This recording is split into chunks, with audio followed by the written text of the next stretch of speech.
Capitalismo solidario. Gente ayudando a otra gente a ayudarse a sí misma. Rich DeVos, cofundador de Amway Corporation. 15. ¿Por qué debemos ayudar a preservar y proteger nuestro planeta? Credo 15. Creemos en la importancia de salvar el planeta, nuestro hogar. Cuando colaboramos con nuestro tiempo y dinero para ayudar a preservarlo, en realidad estamos protegiéndonos a nosotros mismos. Por tanto, sea amigo de la Tierra. ¿Qué podría hacer usted para ayudar a preservar el planeta? Matteo Impellier se encontraba examinando cuidadosamente un osito de marfil en un banco a la brillante luz del sol ártico. Su piel oscura y resistente daba testimonio de muchas temporadas bajo el recio sol polar, acompañado de vientos secos y helados. Profundas líneas oblicuas enmarcaban sus ojos negros. El banco de Matthew estaba junto a los escalones que subían a su casa y, aunque menos elegante que sus ancestros, estaba bien equipado para el lejano norte. Para protegerla de la congelación, la casa de Matthew estaba construida sobre sólidos pilares de madera, un monumento cuadrangular al ingenio y a los materiales modernos. Los cimientos eran lo suficientemente cortos como para él arrastrarse bajo ellos sobre su estómago, en tanto que un oso no podría hacerlo, lo que era una prudente medida de diseño. Forrada con artesonado hecho con hojas de madera superpuestas y con un techo de hojalata, la casa estaba muy bien aislada contra el frío y además perfectamente calentada con una estufa que quemaba madera. Sentarse fuera de la casa como lo hacía Matthew era un privilegio reservado para el tiempo de verano. El invierno, el frío mordía y Matthew, envuelto con varias capas de ropa, no podía trabajar en algo tan pequeño y delicado como el osito de marfil. Un perro malmamut blanco y gris dormía junto a él, medio al sol, medio a la sombra, dentro de la casa.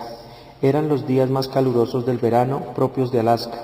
Mientras Matthew examinaba el oso, mascullaba para sí mismo. El perro levantó las orejas. En esas latitudes las personas y los animales se tienen muy en cuenta los unos a los otros. Después de estudiar al oso durante 5 minutos, Matthew sacó una navaja. Tenía una hoja en forma de gancho y un mango grueso de madera. Con sumo cuidado hizo una incisión y el esbozo de una boca apareció en el hocico del oso. Matthew se detuvo. Con el oso en la mano, estiró el brazo para verlo a mayor distancia, contempló lo que había hecho. Le agradó. Nuevamente pasó la hoja varias veces por la incisión, ahondándola hasta que la boca se veía bien. Entonces dejó la figurita. Había terminado. En cierta forma, el osito parecía una artesanía sencilla, pequeña, sobria y sin detalles intrincados, pero en realidad no era tan simple, poseía una cualidad muy poderosa, pero animal. Una vez vi un libro de Audubon, John James Audubon, notable pintor americano, célebre por su estudio gráfico de los pájaros 1785-1851, con ilustraciones de pájaros. Dijo Matthew: me gustó, pero algo no estaba bien. Las pinturas eran buenas, tenían detalles dibujados con gran pericia, pero no tenían alma. Se detuvo pensativo por un momento y añadió: el espíritu de los pájaros no se percibía. Yo quiero mostrar el espíritu de los animales. Aquí arriba, continuó Matthew, la gente cree que también los animales tienen alma. Nosotros creemos que la tierra y todas sus criaturas son cosas vivas, y si les hacemos daño innecesario, ofendemos el espíritu del grande. Matthew se levantó lentamente del banco. A sus 61 años se desplazaba con la economía de movimientos que genera una vida llena de superar dificultades, espacios sin caminos. Caminó hacia un lado de la casa y señaló hacia el norte. Nosotros llamamos a nuestra tierra Nanatsikiak, que significa la tierra bonita. La vista desde ese lado de la casa era para cortar la respiración.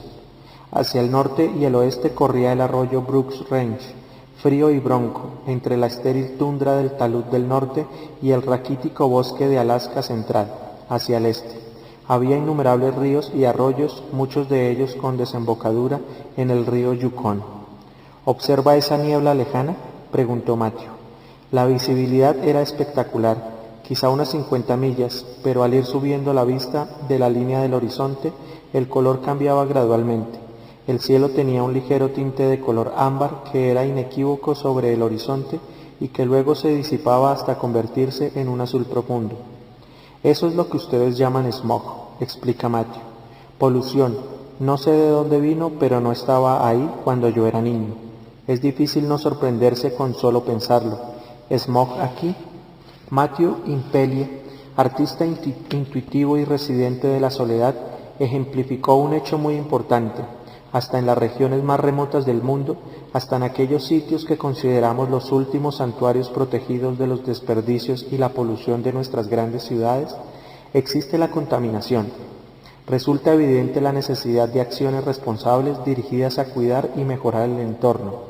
El estilo de vida de Matthew, armónico con la tierra y respetuoso con sus criaturas, nos brinda una lección a todos.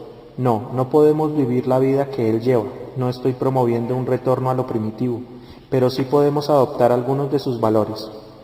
Podemos aprender de Matthew que toda criatura es criatura de Dios y la tierra es un regalo de Él grande. No tiene sentido hablar de las posibilidades de éxito o de las oportunidades que crea la libre empresa, sin considerar que el éxito y la oportunidad para las generaciones futuras dependen de nuestra habilidad para salvar la tierra para los futuros emprendedores. No hay recursos naturales, no hay riqueza. La polución, visible desde la cabaña de Matthew Impellier, es un recordatorio de que lo que hacemos a veces tiene consecuencias globales. No sé usted, pero yo me siento abrumado cuando pienso en los complejos y muchas veces controvertidos temas que se discuten sobre el problema del medio ambiente. No tengo una solución específica, pero sí puedo decirle lo que está haciendo nuestra compañía y quizá nuestra experiencia le sea útil. Nuestro compromiso corporativo con este planeta. El éxito de Amway se debe parcialmente a la convicción de que lo que vendemos no agrede el entorno. No queremos vender productos que contaminen nuestros pueblos y ciudades, o hagan daño a la atmósfera o tiñan de ámbar el horizonte de Matthew Impellier en Alaska. Para asegurarnos de que jamás olvidemos nuestras responsabilidades, escribimos la siguiente declaración sobre nuestra misión respecto al ambiente. Amway Corporation cree que el empleo y manejo adecuados de los limitados recursos naturales del mundo son responsabilidad tanto de la industria como de los individuos. Como líder manufacturero de bienes de consumo, con una red de mercadeo directo de más de 2 millones de distribuidores en todo el mundo, Amway reconoce su responsabilidad y su papel a desempeñar apadrinando y promoviendo un confort frente al entorno. Esta sencilla declaración es el credo de Amway sobre nuestra responsabilidad hacia la tierra. Creemos que esto es lo que se debe hacer, pero creer no basta. Así como la tradición cristiana dice que la fe sin obras está muerta, un credo no significa gran cosa en realidad si no va acompañado de la acción. Pero ¿qué podemos hacer? ¿Por dónde empezamos? ¿Cómo evitamos sentirnos abrumados por los titulares de los periódicos, las predicciones de catástrofe y el tremendismo? Si empieza usted a meditar sobre los problemas del mundo, se percatará de que en realidad son problemas locales. Si empieza usted a preocuparse por las fábricas de Europa Oriental vomitando humo, solamente logrará deprimirse. No puede usted hacer nada al respecto, pero lo que sí puede hacer es resolver los problemas de su comunidad. A veces la solución a un problema local acaba siendo parte de la solución global. La política del entorno, de Matthew Impellier, se inicia consigo mismo, con un compromiso interior de hacer lo debido y preservar aquellas cosas que enriquecen la vida. Yo también empecé mis actividades ambientales imponiéndome un compromiso personal. El primer producto lanzado al mercado por nuestra compañía fue un jabón líquido orgánico. Desde el principio, el LOC, como lo llamamos, era biodegradable, estaba libre de fosfatos, disolventes o cualquier otro ingrediente que contaminara al mundo. Este producto estaba muy adelantado a su tiempo. Pero, ¿qué nos movió a querer desarrollar y lanzar semejante producto? ¿Teníamos alguna presión externa procedente de grupos a favor de un ambiente puro? No. ¿Teníamos que ceñirnos a alguna declaración previa al respecto? No. ¿Había algún mandato gubernamental? No. El estímulo era sencillo y mucho más personal. Jay y yo hemos adquirido un compromiso de por vida con nuestra comunidad, Grand Rapids, Michigan. Nuestra ciudad está dividida por el río Grande, del que toma su nombre Rápidos del Grande. Otros ríos Arroyos y lagos dan vida a la campiña alrededor de nuestro cuartel general en la cercana Ada, así como a través del centro de Michigan. Nosotros nacimos pescando, nadando y jugando en esos lagos y arroyos, pero en el lapso del tiempo entre la juventud y la madurez notamos algunos cambios y eso nos preocupó. Algunos de los arroyos y de los ríos empezaron a acumular residuos espumosos a lo largo de sus orillas. Eso dañaba a los peces y a las plantas, además de verse y oler terrible. No quisimos que ningún producto hecho por nosotros contribuyera a incrementar ese problema. Después de todo, era nuestra comunidad, así que desarrollamos un producto que no dañara el agua, ni los peces, ni las plantas, ni que dejara espuma en las orillas de los ríos. Queremos que nuestros nietos y los nietos de ellos tengan la misma oportunidad que tuvimos nosotros de jugar en aguas naturales, hermosas, impolutas. El cuidado del entorno comienza por la persona que decide actuar al respecto en su propia comunidad. Se inicia con acciones pequeñas. Lo que realmente tenemos que hacer es empezar a recoger los papeles tirados en nuestras calles. Las cosas pequeñas son importantes. No podemos hablar de tomar grandes medidas hasta que dejemos limpios nuestros propios actos. No podemos limpiar el mundo hasta que hayamos limpiado nuestros propios vecindarios. La limpieza del mundo empieza haciendo lo que podemos realizar de inmediato, en nuestras propias comunidades. Pero limpiar nuestras comunidades no quiere decir que no apoyemos causas de mayor magnitud en relación con el medio. Sí las apoyamos. Todos los días debemos sopesar las decisiones que tomamos. Si compramos productos que no contaminan, estamos haciendo una contribución positiva al entorno mundial. Evitemos el consumo de productos que crean más problemas. Actuemos de forma responsable. Los capitalistas solidarios deben ser también consumidores solidarios. Hemos procurado hacer mucho más que un jabón biodegradable. La mayoría de nuestros productos son biodegradables. Nuestros productos son concentrados para que los consumidores usen una cantidad menor. Nuestros paquetes son desechables, de tal modo que si se ponen en el fuego se vuelven ceniza. No se quedan por ahí para siempre como plásticos endurecidos. No probamos nuestros productos con animales. No empleamos sustancias dañinas al ozono en nuestros aerosoles. Reciclamos nuestra basura de oficina. Hemos creado con derivados de soya un material de envase biodegradable, con objeto de eliminar la montaña de bolitas de unicel con las que se acostumbraba a rellenar los huecos en los paquetes de envíos. En nuestra compañía no pretendimos iniciar una revolución verde, simplemente hicimos lo que nos pareció bien hacer, pero conforme fuimos creciendo, el impacto de nuestras decisiones en relación con el entorno también evolucionó. En 1989, las Naciones Unidas le dieron a Amway el premio por el éxito del programa Proambiente. El secretario general Javier Pérez de Cuellar nos entregó el premio a Jay y a mí en la sede general de las Naciones Unidas el Día Mundial del Medio Ambiente. A decir verdad, yo estaba sorprendido. Fuimos la segunda corporación a la que se le otorgó tal distinción. Pero también me sorprendió porque lo que estábamos haciendo no me parecía nada extraordinario. Sencillamente nos parecía lo correcto. La clave de casi todos los problemas del ambiente es muy simple. La gente debe hacer lo que sea solidario. No pareció necesitar ningún esfuerzo especial, solamente un poco de convicción. El simple hecho de ocuparnos de nuestra comunidad aumentó su impacto cuando otras personas de nuestra compañía se sintieron impulsadas y en libertad de efectuar también actos solidarios. Los capitalistas solidarios impulsan y capacitan a la gente para que ayude a proteger el medio. En 1990, Amway fue el principal patrocinador del Día de la Tierra organizado anualmente por el Programa Ambiental de las Naciones Unidas, la cual está cumpliendo un propósito de gran utilidad como catalizadora de información e investigadora de las condiciones del globo. Dicho acontecimiento me recordó el sólido progreso que se ha logrado en la solución a problemas medioambientales durante mis años de vida. Pero en comparación con el primer Día de la Tierra, esta fue un acontecimiento simplemente decorativo. La primera celebración tuvo lugar el 22 de abril de 1970 en Nueva York, Chicago y en ciudades y pueblos de todo el país. Participaron más de 20 millones de personas. Debo confesar que yo no estaba muy seguro respecto a lo que había visto por televisión. ¿Recuerda usted la escena? Multitud de personas, con vaqueros acampanados y camisetas, pelo largo y barbas, con minifaldas y blusas deshilachadas, hombres, mujeres, niños y perros con cintas en la cabeza, una auténtica colección de personas, animales y convicciones políticas. Era todo un espectáculo.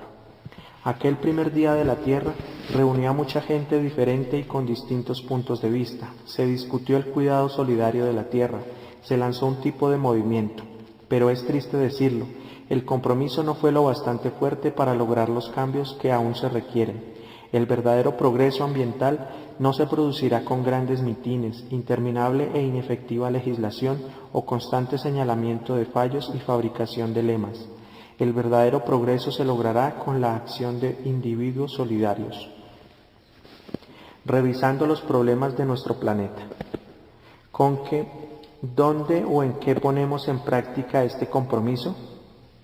La Organización de las Naciones Unidas ya ha identificado estos asuntos críticos en relación con el entorno del planeta. Me preocupa cada uno de ellos, pero no tengo la solución a ninguno. Nuestra compañía está patrocinando diversos proyectos de investigación alrededor del mundo con la esperanza de desarrollar más respuestas. Mientras tanto, es importante que todos nosotros sepamos cuáles son los problemas. El futuro del medio y del capitalismo son uno y el mismo. Deforestación. Los bosques constituyen la tercera mercancía más importante del mundo después del petróleo y del gas natural. Pero más importante aún es el papel que desempeñan los bosques en el mantenimiento de la vida en nuestro planeta. Ellos son el hábitat de millones de especies animales, protegen la tierra de la erosión y ayudan a regular el clima del mundo. Pero nuestros bosques están desapareciendo en todas partes, incluyendo los Estados Unidos, a una velocidad feroz. Cuando Colón descubrió América, los bosques cubrían 1.235.000 metros cuadrados. Ahora tenemos alrededor de 85.000. En el área que rodea mi ciudad natal han sido talados en un siglo, sin intento alguno de reemplazarlos, 100.000 o más árboles anualmente. Hoy en día esto ha mejorado un poco, por lo menos alrededor de Grand Rapids, pero el problema subsiste y es muy serio. Degradación de tierras de granja. En 1963 se inició una revolución, la Revolución Verde. Nuevos tipos científicamente desarrollados de arroz y otros granos incrementaron la producción mundial de alimentos en más del 140%. La idea era acertada, pero las consecuencias no fueron tanto. Esas nuevas plantas han resultado ser muy voraces. Quieren y exigen mucha agua, fertilizantes y pesticidas. Mientras los rendimientos de las cosechas aumentaban un 50%, la cantidad de fertilizante necesario para alimentar esas plantas aumentó a veces hasta un 4.500%. Es el viejo dilema de las buenas noticias y las malas noticias. Antes que pasara mucho tiempo, todos estos fertilizantes, pesticidas y el agua cobraron cara su presencia. El agua se contaminó con las sustancias químicas, todos los sistemas de riego empezaron a dejar sales en la tierra. Extinción de animales. Mis nietos están muy preocupados por los pandas, pero ¿cómo es posible que la extinción del oso panda pueda significar alguna diferencia en nuestras vidas? Si alguna oscura especie de insectos desaparece, ¿a quién le importa? ¿Cómo les digo a los niños este asunto es biodiversificación? O sea, que se remite a la diversidad de la vida. La diversificación es extremadamente importante, es la base sobre la cual se sostiene una gran variedad de servicios ecológicos. La biodiversificación nos proporciona los servicios esenciales para limpiar nuestro aire, mantener la temperatura de la tierra, reciclar desperdicios, producir abonos para la tierra y controlar enfermedades. Para ser claro, la biodiversificación además cuesta mucho dinero. Erosión de la tierra. Esto ocurre cuando se pierden capas de tierra debido al viento, la lluvia o alguna otra causa. Obviamente las capas superiores son esenciales para la agricultura. Necesitamos desesperadamente esas capas para la producción de alimentos. En los Estados Unidos perdemos alrededor de 4 billones de toneladas de esta clase de tierra cada año, lo que equivale a la tierra, que si se cargara en un tren requeriría de tantos furgones que podrían darle la vuelta al mundo 24 veces. Lluvia ácida. Este es uno de los problemas más controvertidos y difíciles de todos a los que nos enfrentamos. La lluvia ácida es el resultado de la polución industrial que se eleva por los aires y se mezcla con el agua de lluvia.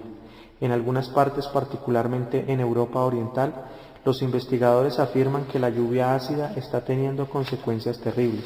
Aseguran que en Polonia la lluvia es tan ácida que se come el hierro de las vías del ferrocarril. En Ontario, Canadá, se dice que 300 lagos se han tornado tan ácidos que los peces ya no pueden sobrevivir. En Atenas, Grecia, han informado que antiquísimos monumentos se están disolviendo como hielo que se funde cada vez que llueve. Aún no estoy seguro de que sea tan serio el problema, pero estoy abierto a la búsqueda de hechos. Eso es todo lo que podemos pedirnos unos a otros. Una vez que estemos convencidos por la acumulación de datos y hechos reales, cueste lo que cueste, debemos actuar. Agotamiento del ozono. Los científicos se siguen reuniendo y analizando los hechos, pero parece que se le ha causado mucho daño a la capa de ozono. En 1988, un estudio autorizado conducido por la Fuerza del Trabajo Internacional de 100 científicos concluyó que la capa de ozono se había reducido un 3% en solamente 20 años, y eso es mucho. Algunas grandes empresas, en un gesto de valor ético, decidieron suprimir la producción de las sustancias químicas llamadas CFC, un esfuerzo por detener la destrucción de nuestra capa de ozono. Nuestra compañía tomó esa misma decisión hace más de 10 años. El efecto invernadero. La Tierra tiene su propio sistema natural de aire acondicionado. Por ahora, el termostato está puesto a 13 grados centígrados. Esa es la temperatura promedio para el mundo comparada, por ejemplo, con Venus, donde hace algo más de calor, cerca de 459 grados centígrados. No tenemos que preocuparnos de sobrecalentarnos a la temperatura de Venus, pero la evidencia nos indica que la Tierra se está calentando lentamente. Nadie sabe realmente con qué rapidez o cuáles serán las consecuencias, pero los cálculos varían de 1.5 a 5 grados durante los próximos 50 años. La causa de este aumento de temperatura es llamado efecto invernadero. Esto se debe a la acumulación de gases en la atmósfera que se retienen por el calor solar. El dióxido de carbono es el principal criminal. Este gas es producido por automóviles, fábricas y toda clase de máquinas que queman combustible fósil.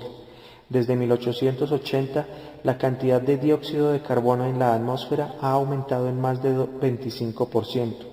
Antes de 1800, el nivel había permanecido constante durante miles de años. Expansión de los desiertos. También desertificación. Es el proceso por el que excelentes tierras perfectamente buenas y fértiles se van transformando en zonas desérticas totalmente secas.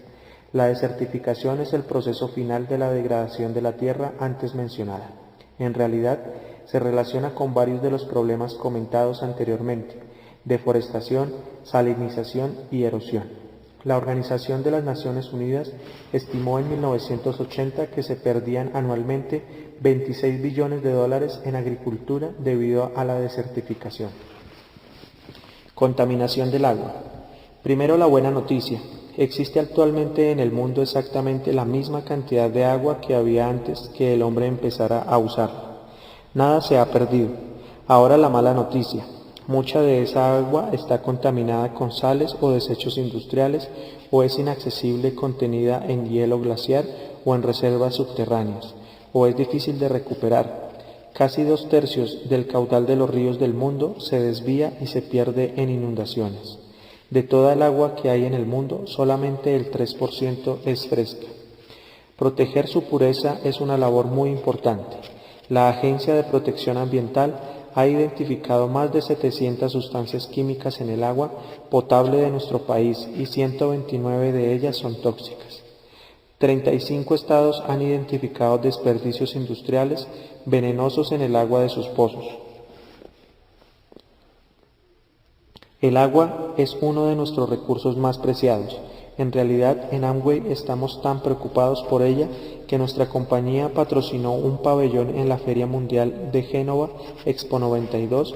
Mi socio Jay Van Andel fue nombrado embajador americano oficial en este importante acontecimiento.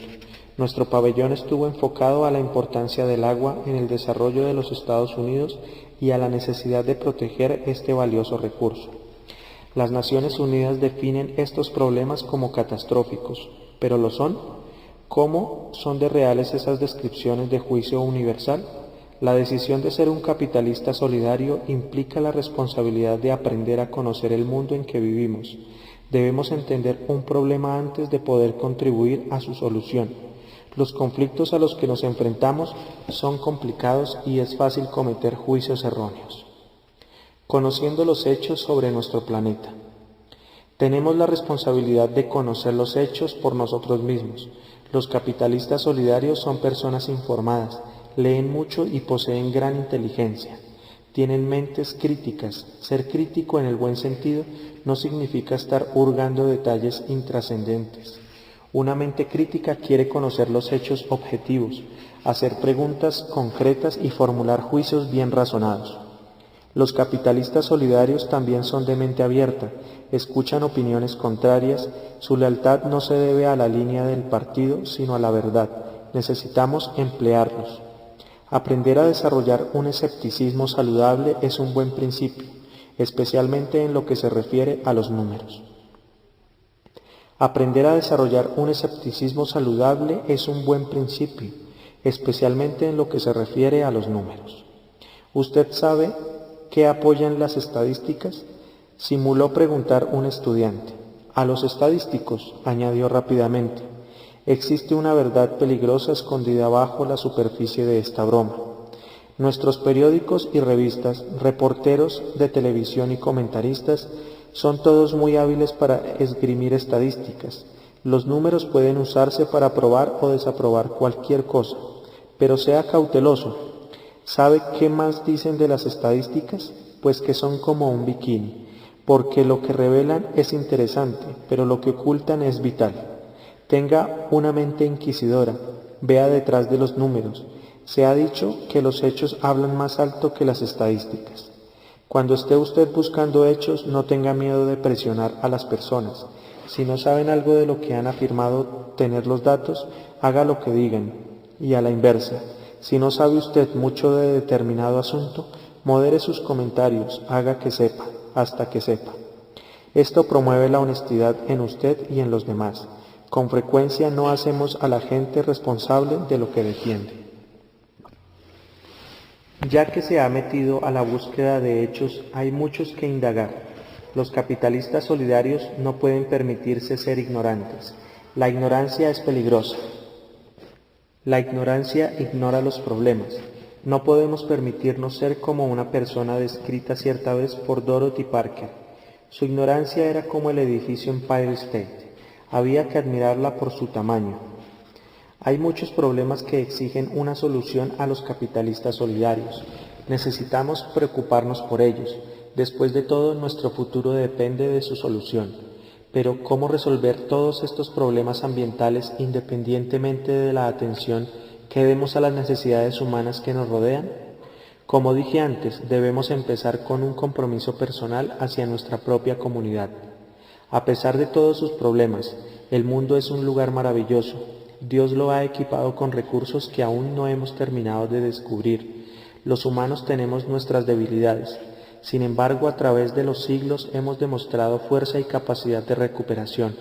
No caiga en la desesperación, no deje que los tremendistas le ausenten, ni le asusten. Todavía hay esperanza, muchas posibilidades y razón suficiente para ser optimistas sobre el futuro, organizando su plan de acción. Ahora que ya sabemos un poco más sobre las necesidades humanas y el ambiente del mundo, es hora de desarrollar nuestros propios planes individuales para ayudar a solventarlas. Aquí encontrará sencillamente delineados los pasos que se pueden dar para desarrollar los planes de acción solidaria. Comience por una sola necesidad humana o ambiental de su ciudad o inclusive de su vecindario, que despierte su solidaridad. Por ejemplo, No intente solucionar el problema del hambre mundial, sino concéntrese en una familia hambrienta que quizá conozca. No trate de resolver el analfabetismo mundial, piense en un estudiante al que podría enseñar. No intente evitar el agotamiento de los fluidos fósiles, ponga atención en reciclar la basura de su casa. No intente solucionar la escasez mundial de agua, concéntrese mejor en cuidar el agua que consume en su hogar. Decida con precisión y exactitud qué es lo que quiere hacer para atacar esa necesidad ambiental o humana. Una familia hambrienta, entrégueles alimentos de forma temporal y de emergencia, procedentes de otras fuentes, ayude a encontrar trabajo temporal o permanente, investigue las necesidades en materia médica, educativa y de transporte de esa familia. Un estudiante al que podría tutorear. Averigüe si alguna escuela cercana tiene un programa de tutores voluntarios. Decida cuánto tiempo puede donar. Cuando tenga a un estudiante bajo tutoría, mantenga su compromiso. Reciclar en su casa. Consiga información sobre el reciclaje. Investigue lo relacionado con el programa de reciclaje de su ciudad.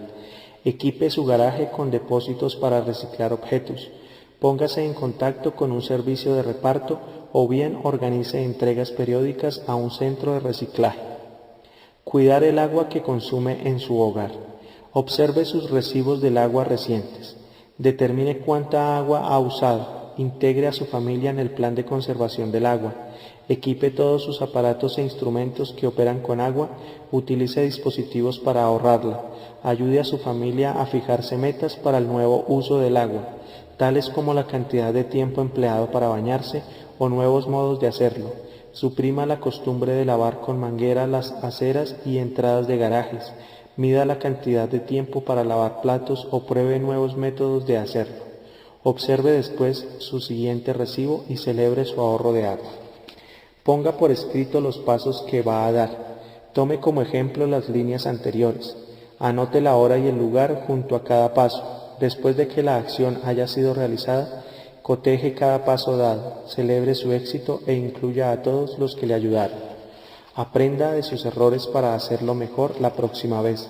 Seleccione otra necesidad ambiental o humana y empiece de nuevo.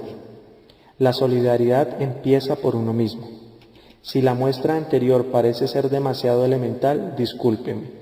Yo sé cuánto podría hacer cada uno de nosotros para poner fin al sufrimiento y a los residuos mundiales, pero para mí las soluciones a los problemas del mundo empiezan por uno mismo.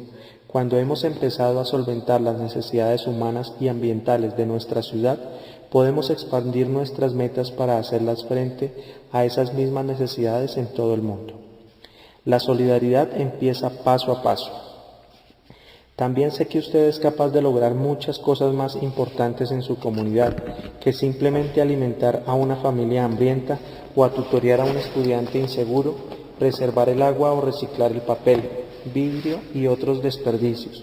Pero si no comienza enfrentándose a las necesidades del mundo de esta pequeña forma, ¿podría realmente hacer algo más adelante de mayor envergadura? Existen grandes cosas por hacer. También debemos practicar el capitalismo solidario a una escala más amplia. La pobreza es una de las principales causas de muchos problemas ambientales. Otra es el nulo resultado de reglamentaciones gubernamentales pobres e ineficaces. La libre empresa y la ecología no son incompatibles. Un artículo reciente de Business Week se refiere a un tema por el que yo he abogado durante muchos años. Quiere sanear el aire, salvar los bosques y suprimir el papeleo gubernamental y desea hacerlo todo a la vez. Una manera fresca y nueva de hacerlo es obteniendo el apoyo de las fuerzas del mercado. Primero, encontrando y vendiendo mercancías para que esto haga más valioso salvar áreas en peligro que explotarlas. Segundo, promoviendo leyes que empleen incentivos, no reglamentaciones para frenar a los contaminadores. Siempre que se nos presente una oportunidad, debemos encontrar incentivos para que la gente se haga más autosuficiente. La Comisión Mundial del Medio Ambiente y del Desarrollo de la Organización de las Naciones Unidas dijo en 1987 que la pobreza es tan destructora como la industria. Cuando la gente es próspera, tiene más opciones. No solamente los explotadores, sino también los pobres están talando la selva amazónica para poder sembrar abono para el ganado, el poder darles de comer a sus hijos.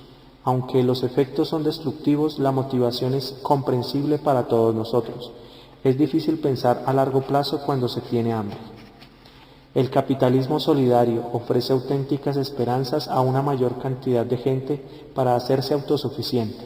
Las posibilidades de incrementar la autosuficiencia en los Estados Unidos y en el extranjero están limitadas solamente por nuestra imaginación y nuestra decisión.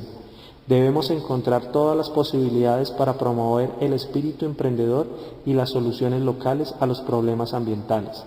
Por ejemplo, la organización Empresas de Supervivencia Cultural, Cultural Survival Enterprise, se dedica a ayudar a los nativos a formar cooperativas para cosechar y vender productos forestales. Esta organización vende fruta, cocos, nueces y aceites de plantas y árboles de la selva y entrega las ganancias a los nativos. En su primer año de trabajo vendió casi $500,000. En su segundo año la cifra aumentó a varios millones de dólares. La ESC hace las cosechas sostenidas de productos de la selva tropical como la nuez de Brasil, más valiosas que la madera. Soluciones locales como la expuesta son mucho más efectivas que programas gubernamentales masivos. Las soluciones locales llegan a la raíz del problema. En vez de que una burocracia incontrolable imponga reglamentos ambientales a los pobres, a la gente hambrienta, las personas afectadas son autorizadas y habilitadas para buscar la solución y a la vez obtener medios de subsistencia. La experiencia que he adquirido en mi propio negocio me ha demostrado que el incentivo, la recompensa, constituye una de las fuerzas más poderosas de la naturaleza. Si podemos proporcionar incentivos a una escala mayor para que las cosas se hagan bien, la gente responderá. No creo que haya mucha gente que realmente quiera perjudicar a la tierra y a sus criaturas. Sé que por ahí hay muchos voraces y también algunos simplemente estúpidos, pero a la mayoría de la gente, si se le da la oportunidad y el incentivo, actuará responsablemente. El incentivo económico es muy poderoso, pero no es la única clase de incentivo que existe. El reconocimiento puede resultar muy efectivo y el idealismo a menudo conlleva su propia recompensa. La satisfacción de hacer algo por nuestros vecinos y nuestro planeta puede ser uno de los incentivos más poderosos. El altruismo lleva con frecuencia al espíritu social emprendedor. A veces, el incentivo puede ser altruismo combinado con un poco de espíritu competitivo. Considere, por ejemplo, a Colin Meyers de Osage, Iowa. En 1979, varios profesores del instituto local iniciaron un concurso para ver quién podría presentar el recibo más bajo de consumo de energía eléctrica. Meyer se las arregló para reducir el suyo al 60% en solo un año. Compró un nuevo frigorífico energético eficiente, reinstaló un nuevo aislante en varias partes de su casa, calafateó las ventanas, instaló una puerta de entrada aislante, cambió su horno viejo e ineficaz por uno nuevo, instaló un calentador de agua de alto rendimiento, compró una estufa de gas para sustituir la vieja, que era eléctrica. Un pequeño incentivo significó mucho para el señor Meyers. El amor a la tierra, en combinación con la necesidad práctica de combustible para cocinar, puede ser un incentivo. En 1985 hubo una red de emisoras de radio dedicada al desarrollo de la mujer de Kenia.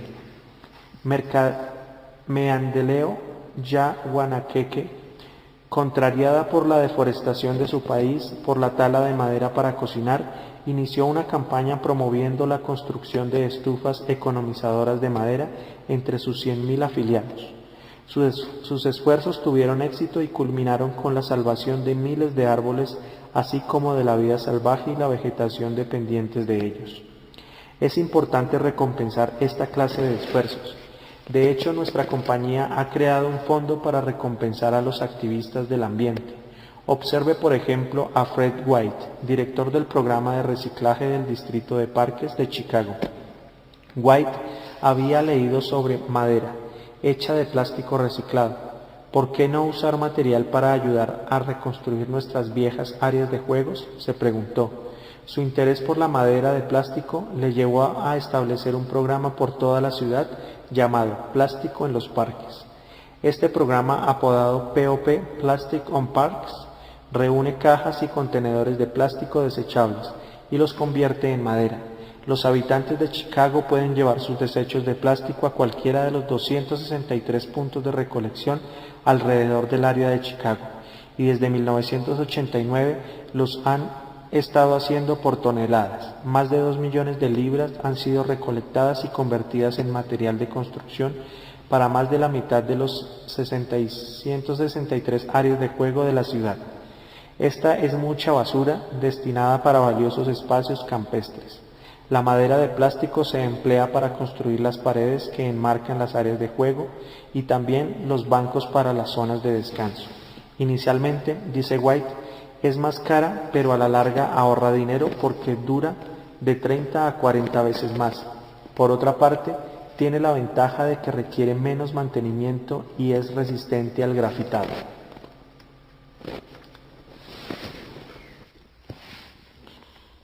David Kidd, un hombre que ama la vida al aire libre, navegaba en una canoa hace poco y le impactó la belleza natural de los bosques que veía en las riberas del río.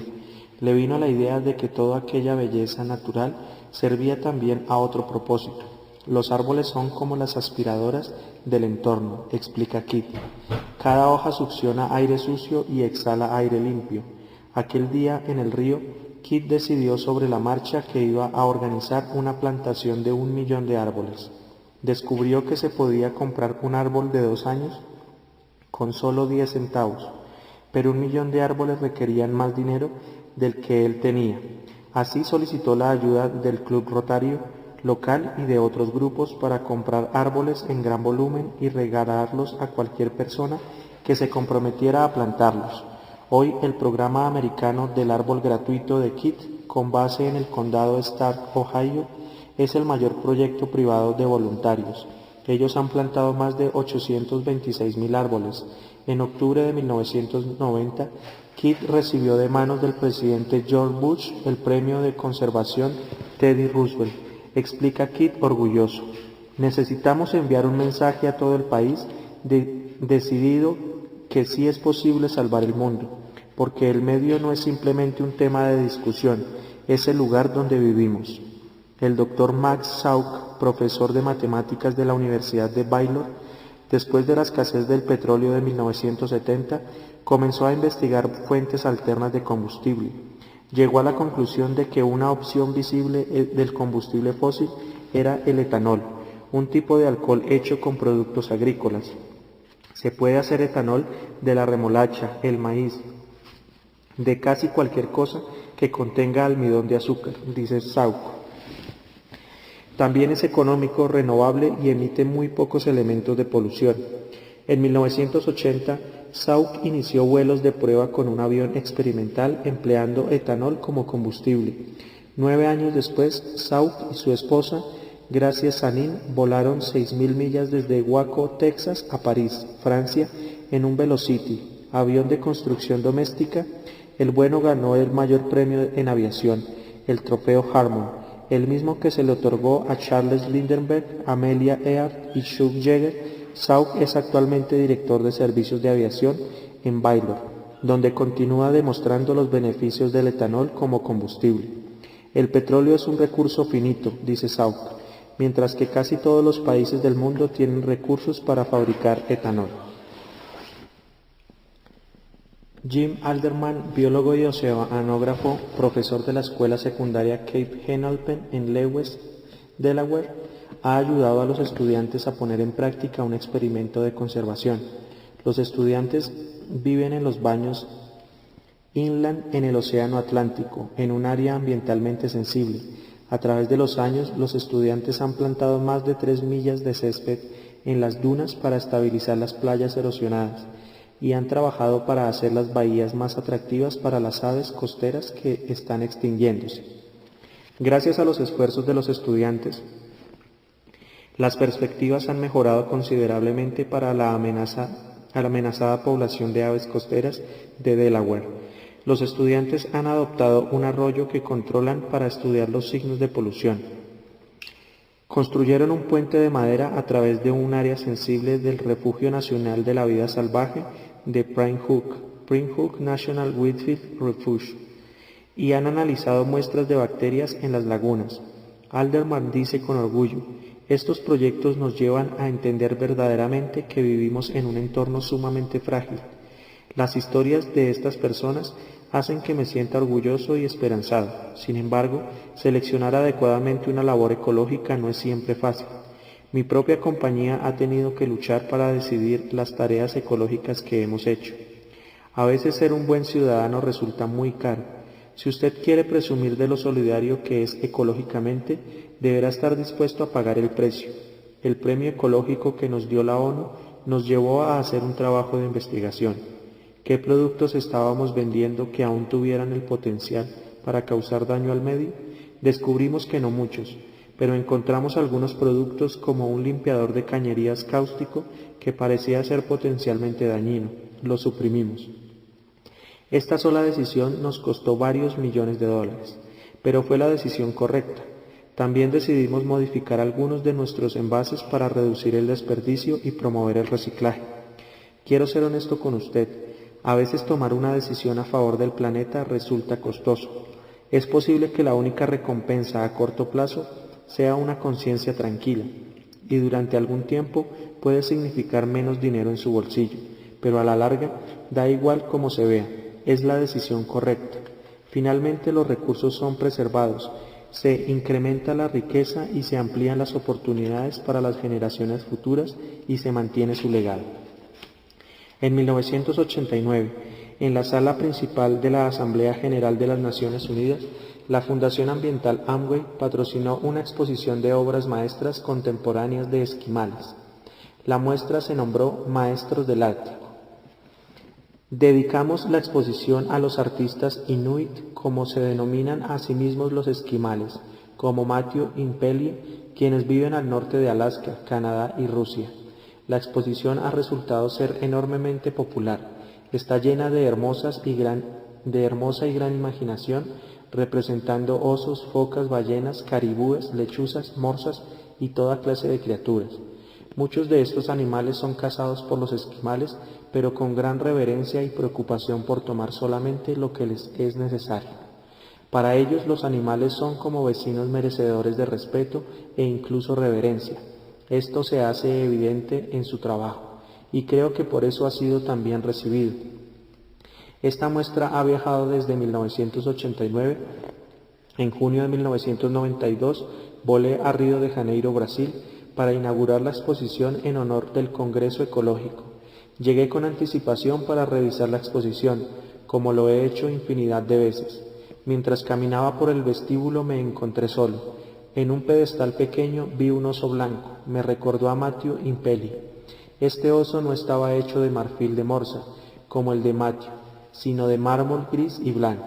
Era una obra de Kaka Asona, un artista esquimal de Cabo Dorset, Canadá. Sin embargo, al igual que el de Matthew, estaba lleno de vida y de pie sobre sus cuatro patas con la cabeza ligeramente inclinada, como diciendo: «Oye tú, mírame». Su hocico estaba cuidadosamente elaborado, igual que el oso de Matthew, sencillo, pero inexplicablemente expresivo. Esta escultura había sido hecha con mucho amor y con pleno conocimiento de los osos. Kaka Asona, tal como Matthew Impellier, conocía realmente a su vecindario y a las criaturas que lo habitan.